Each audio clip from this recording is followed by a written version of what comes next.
wearables or different things like this. So basically, that's a way that you can track your steps. Maybe you use your phone to track your steps, or you might track your taking of medications. You might get an alert on your phone that tells you, hey, it's time to take this medication. And that's really where we're using all of these different tools. We can even remotely monitor patients that we're taking care of. Like for instance, if they're in their home and they are doing their blood pressures at home, we can have a Bluetooth enabled blood pressure device that they can then send their blood pressures into their electronic health record. So how many of y'all have been to the doctor lately? Anybody seen a provider lately? Or gone to a doctor or walk-in or something? You know they use computers, right? I've been in pharmacy for 33 years. Yep, I'm ancient.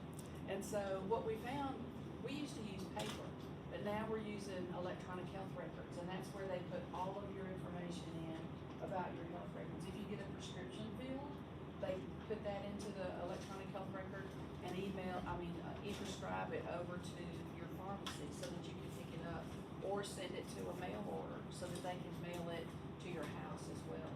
So that's really where, this is how we're combining healthcare and health sciences, and we're combining it with this informatics. And that's how we're able to take care of patients better, see how they're doing at home, instead of like the example that I gave you on the recording of blood pressure. What if we've got a patient that has hypertension? So what is hypertension? Have y'all heard that word before? It means their blood pressure is too high. And if their blood pressure stays too high, then what do you think could happen? Have you ever known anybody that had really high blood pressure and had negative health effects? Can you say that again? I couldn't hear. She said a heart attack or A stroke. heart attack, yeah, you could have a heart attack, you could have a stroke. That's exactly right. And so we don't want that to happen. Well, maybe they're coming in to see the doctor one time in the year.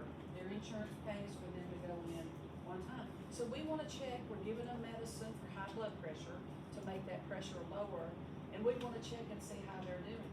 Maybe they need to slim down a little bit, maybe they're a little heavier and we want them to be a little smaller. And so we've got them on a plan to work on that. And so we can have them step on those scales every day at their house, Bluetooth enabled scales, and that would automatically send their weight into their electronic health record where their provider could see that. And that could be a doctor, it could be a nurse practitioner or a physician assistant, it could be a pharmacist who is their provider. We have, as pharmacists, we have provider status. So in some instances, we can prescribe medications through like collaborative practice agreements. So we ask them to do that blood pressure and send it in. You take your blood pressure once a day, every day, and you send that in via Bluetooth. So then we can even use things like AI, artificial intelligence, where we're going through all of these data points. You can imagine if I was a pharmacist and I'm taking care of 50 patients, right? I'm having Zoom sessions with them. I'm having, different kind of sessions with them to monitor their health. And so after a month that we've gotten them on this blood pressure medicine, we're taking those blood pressure medicines every day, and we're seeing that blood pressure go down. It's doing what we want it to do. But what if the blood pressure stayed where it was or was going higher? Then after a month, then we can say, what's going on? Are you taking the medicine every day? And they're like, yeah, I'm taking the medicine every day. They're getting it refilled, right? Every time we can know they're kind of taking this medicine. We may want to up the dose, or we may want to add another medicine. Because again, we want to make sure that blood pressure stays lower and stays in a range that we want it to stay in. So instead of waiting a year later or until they have a stroke or a heart attack, then we can monitor them every day, and what they're doing. So that's really what I get to do as a pharmacy informatician. That's what Luke is looking at and Nilesh is looking at. There's a lot of different positions, and you don't have to be a pharmacist. Like I used to work for an electronic health record company, and I worked with programmers. I worked with IT analysts who weren't pharmacists, but they wanted to work for a healthcare company. And so if you know how to do data analytics, you can kind of filter through that data and work through that data, that you get all these data points, how we're using AI, artificial intelligence. So really, it's like foundational to so many different areas. And I'm gonna wrap real quick. I want them to kick into their discussions as well, but let me ask you this. We are in Nashville. How many of y'all know that Nashville is called the healthcare capital of the United States? It's right here. It is, because we have so many companies that are healthcare related. Anybody want to guess just how many healthcare companies own or operate businesses in Nashville?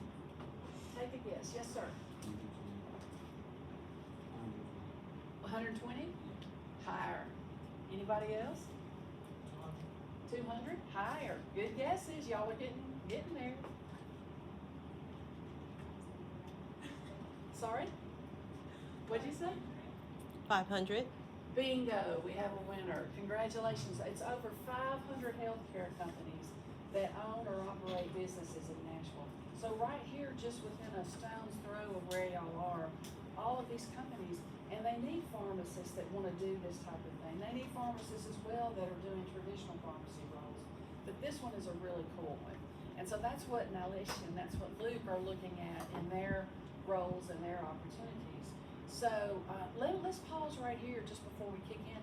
Does that prompt any questions from you all? Anything that you're like, this might be something of interest? Were you aware that these were there? Yes, sir. How long have you worked At Lipscomb? Yeah, I've been there for, this is year number 16, believe it or not. So I started when I was 7. No, I'm kidding. I'm just kidding. Been in pharmacy a long, long time, which is great. Pharmacy, I have loved what it has done for me. I think a lot of y'all see the pharmacists like at the community drugstores, right? When you go in and you see them at CVS and Walgreens and Walmart and all that. But again, there's so many cool opportunities that you can do with that. And as well with IT, when you look at your informatics role, the IT role that you all are looking at as well too. So, any questions, any thoughts? What roles are y'all looking at? What are y'all thinking of doing with this IT focus? Yes, sir. How long have you worked in healthcare? How long have I worked in healthcare? So, I started pharmacy 33 years ago, and before that, I worked at Vanderbilt Medical Center I had gotten my bachelor's degree in biology and my master's.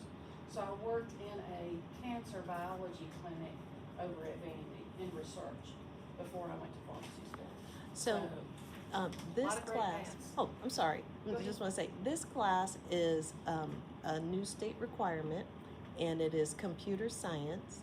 And so some of these students are in the IT academy, so they'll continue specifically with information technology. Awesome.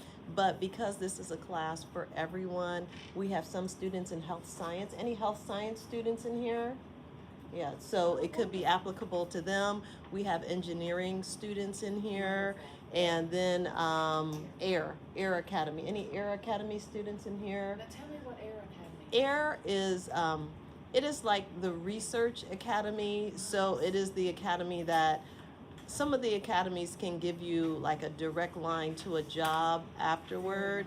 But sometimes if students really like want to go to college or want to do research, and they could go to college in any academy. Yeah. But if their focus is like accelerated classes or going to college or anything like that, then they just do Air if they're not interested in a specific type of trade. Awesome. That is cool. Thank you for that clarification. Mhm. Thank you so much.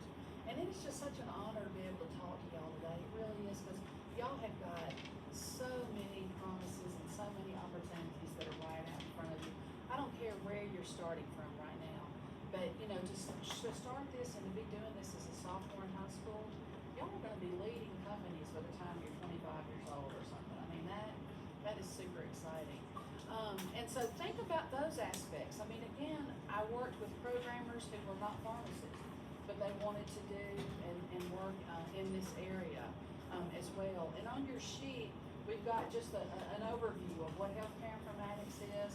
With that being a larger subset, we've got nursing informatics, we've got medical informatics, pharmacy informatics, and then we've also got some extra elements and information there for you to show different positions, the way that you can look at this. You know, Lipscomb partners with Overton, and we've got students from Overton that are getting their PharmD with us right now and have. So it's just a great opportunity. We wanted to open this up for y'all and let you kind of see. So I want to ask Luke and Nalesh as well too to sort of talk about their experiences, what they're looking for in these roles, and see if you have questions. But at any point in time, please raise your hand if you've got a question we can clarify, okay? So like I said, I'm Luke. I'm the 4th year pharmacy student that's at Lipscomb. As far as kind of where I've been, how I ended up here, I had my first computer science class back when I was a freshman, which would have been 11 years ago. And then after I finished that, I thought I was finished. I didn't really touch a computer again, at least for education purposes, up until I was graduating college, so about 7 years. And I really thought I would never use what I learned again. And then starting pharmacy school, I heard about our informatics program and absolutely floored me. I was so impressed with what they were doing and what they were researching. And they really sold me on how important IT, just knowing your way around the computer is for any profession, and how you can use any of these tools that they teach you in any profession. So that really sold me for, why I should be getting that on top of my PharmD. And so that's what I chose to do, and now I'm in both the PharmD program and the Master's in Informatics. And one thing too, when you're in pharmacy school, it's a 4-year program after you've completed some prerequisites. 4-year program to get the Doctor of Pharmacy. So it's a doctoral degree. They call it a terminal degree. And so as Luke is in that program right now, in the first 3 years, you're in classes. So you're learning things like pharmacotherapy, pharmacology, med-chem, immunology. We also have informatics courses that are peppered in. And so in your 4th year, though, you don't do classwork anymore. You go into a site and you do a rotation for 1 month. And that's normal business hours, like Monday through Friday. And those sites could be at a hospital, it could be at one of the clinics, it could be at one of the community pharmacies. Nuclear pharmacy is another option. And then we also have academic rotations. So Luke is with me this month, and so he's with me every day in November during the week. And so he's working on a research project, he's working on a lot of other extra projects. Your hand up? Is your hand up? No, Okay, just resting. Okay, I wanted to make sure I wasn't going back if you had a question. But, so he's spending that time with me. So he'll do 8 more. He's gonna do 9 rotations total. I think that's right, because we're switching that. The new one will be 10. So, he'll do those rotations. And he can tell you a little bit about those rotations that he's been in. Now, Lesh is our 3rd year student, so he's still doing his didactic classes. But next fall, he'll start these, or next summer actually, he'll start the rotations. Excuse me. Yes. I'm so sorry. I can't raise my hand now because I'm holding this. I just want to clarify. So both of these students, they did 4 years of undergrad. No, ma'am. Oh, no. You Okay. don't have to have it. You can do 61 hours Total. of prerequisites and Okay. then come right into the pharmacy program. You don't have to have a bachelor's degree. Oh, wow. Some people already have the bachelor's degree, Mm-hmm. but we've got a grade 3-in-1 program that you can do that for the undergraduate and then apply Okay. to the pharmacy program and come right in. So remind me, did either of y'all get the bachelor's first, or did you just do your prereqs? I got my bachelor's. Got your Okay. bachelor's first? I did not. I actually jumped from program to program in undergrad. Okay. I went to physiology, psychology, Gotcha. what else? And then pharmacy, general biology. So I still finished college in 3 years, but if I hadn't done that, and if I had stuck with pharmacy all the way through, I probably would have been done in 2 years. Okay, so I just want to That's a great share that one of the questions is how long does this type of training last? So it depends on your path. You could, like Nilesh, go 4 years of undergrad and then begin the PharmD program, or if you just have 61 hours. So sometimes when you start college, because it's expensive, people are like, yeah, just go straight through. But you could be there and you start something and you're like, that's not really for me. Like, I tried this, I don't really like this. And so you could have an accumulation of hours because you have different areas. And so for this, you could have 61 hours and then find PharmD and land on it and say, yeah, that's what I want to do. And they'll take your hours. And that's amazing because some programs, especially like JD, most PhD, those types of things, you have to have a 4-year undergrad. You can't have the accumulation of hours. So that's actually really, it's just a really good entrance to the program, and it doesn't hold you up and cause you to have to do different classes. Now, if you want the undergrad, that's fine.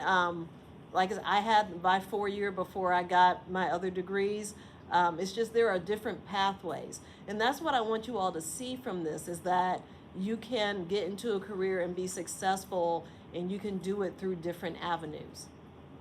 Thank you. And very young. I mean, y'all can graduate, very, very young. Really when you're looking at this, you do the 61 hours and the 4 years. I mean, you're talking 22, 23 years old.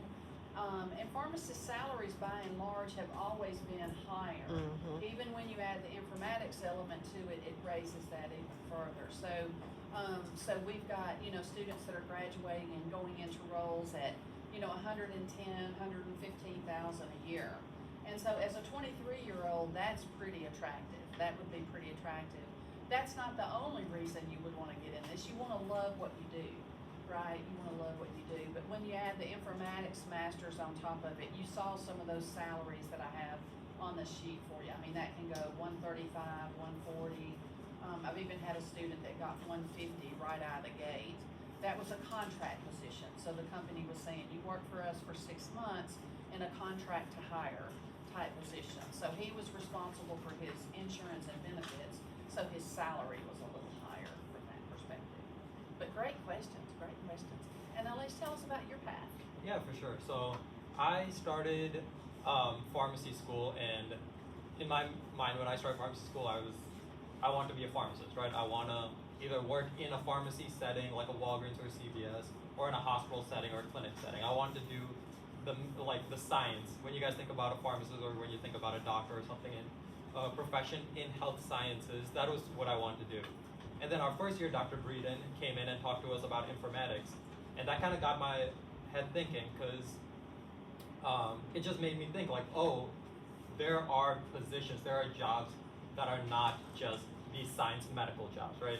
There's not just, I don't have to work at a Walgreens, I don't have to work at a CVS. There is a job where I can keep the degree that I'm doing, I could keep the knowledge that I'm learning in pharmacy school, but then I can also work from home, or I can work in an office, and I don't have to talk to people if I don't want to, or I don't have to work with patients.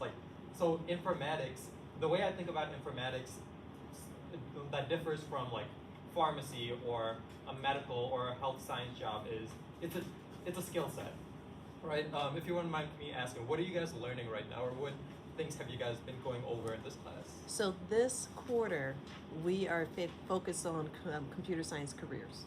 So this quarter so our first person that came in was an audio music producer in Nashville, and you are our second group. So we're looking at a range of careers that interact with information technology and computers.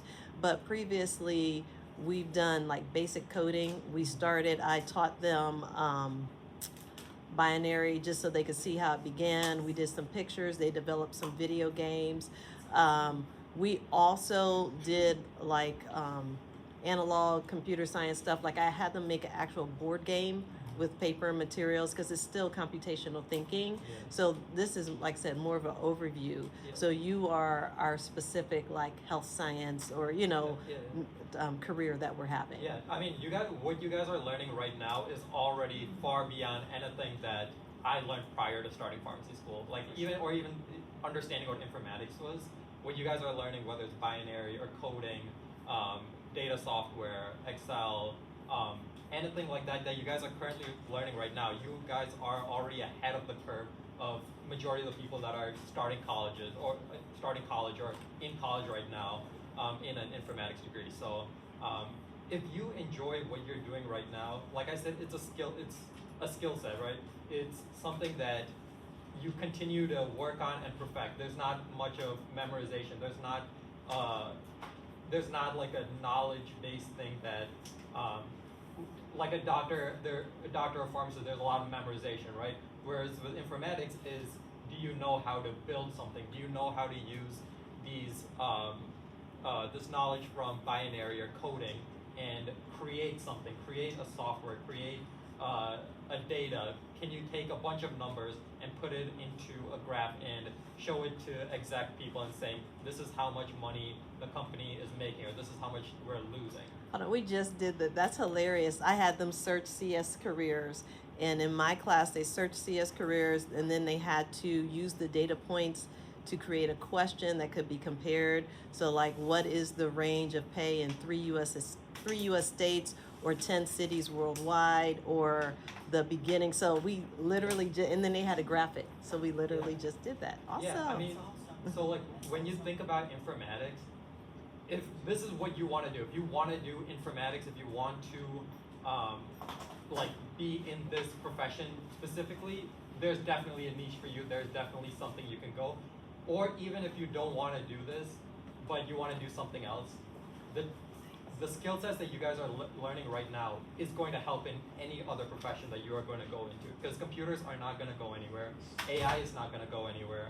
Data is not going to go anywhere. Excel, like all these things that you guys are learning right now is not going to go anywhere. It's only going to get even more complex. It's only going to get more refined. So the things that you guys are learning right now, even if informatics is not where you're going to end up in 10 years, you can still use these same exact principles, add on to that profession that you might be going in 10 years, and you're already ahead of the curve compared to someone that's just doing that profession. Like a pharmacist plus an informatician that have that understanding of both informatics and pharmacy is going to be at a higher salary, higher knowledge base, higher understanding than someone that just knows what a pharmacist does or just knows the medicine. So continue to, like, even if this is not where you're going to end up, if you're not going to end up in informatics in 10 years, you'd still use the principles, still use the knowledge and the skill sets that you guys are learning right now, and apply it to where you guys are going to end up in 10 years from now. And I'll add to that as well. Beautifully said, Nilesh. I used to work with patients one-on-one, and I really enjoyed that. I'm a people person. So I enjoy, talking to folks, asking them about their medicines, seeing how I could help them better take their medicines and have better outcomes.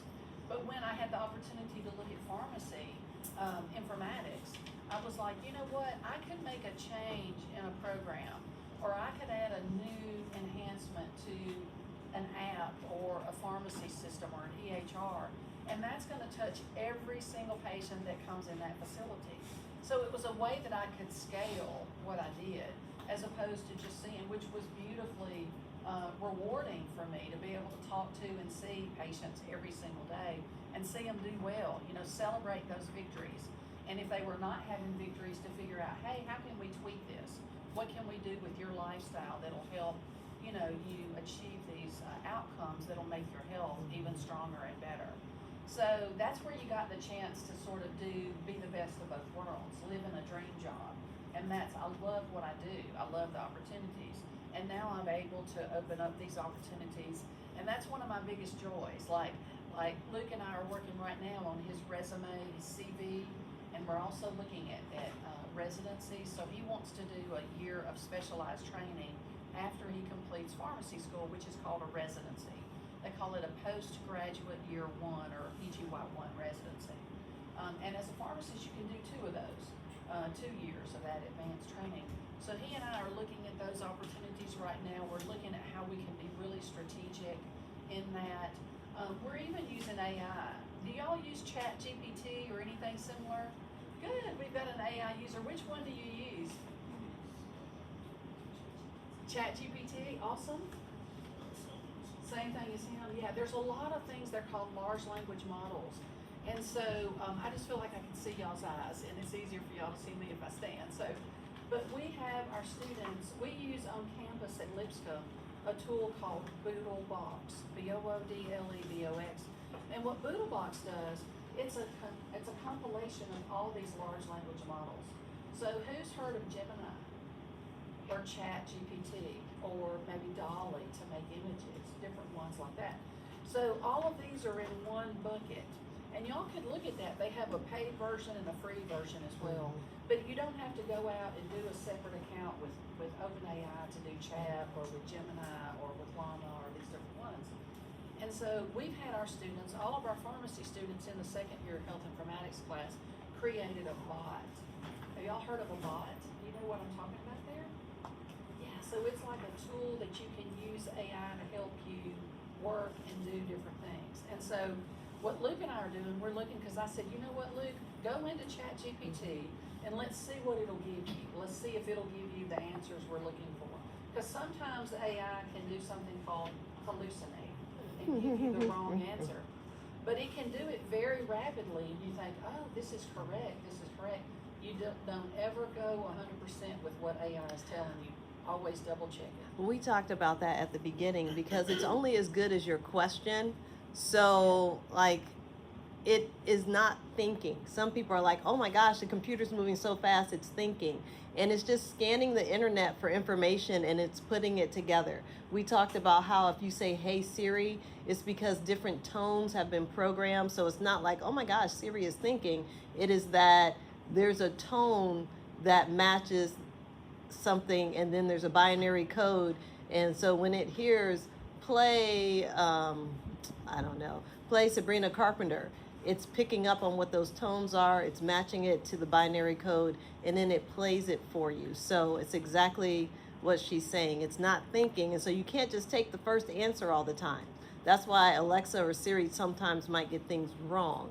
So yeah. Exactly right, 100% correct. So y'all are being taught by some great folks there. So great job there. It's good for you to see that, but it gives it to you so rapidly. You think, oh, this is correct information.